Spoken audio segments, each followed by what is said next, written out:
Isinapubliko na ang kauna-unahang kandidata na sasali sa Miss Universe 2024 competition.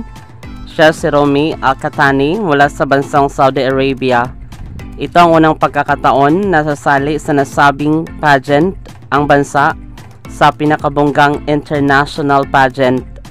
Sa tingin ko, malakas ang maging laban niya dahil palaban siya at maganda. Ano kayang maging placement niya dito sa competition?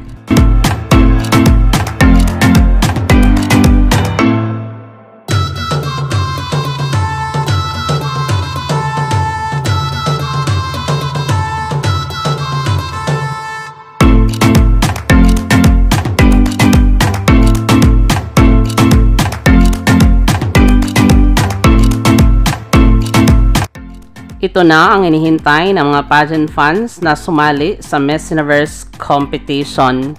Ngayong araw lang, kinumpirma ng mga pageant sites ang bagong appointed na Miss Universe New Zealand 2024.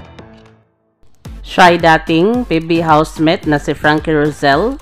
Ginulat niya talaga ang mga netizens sa kanyang pagsali sa nasabing competition.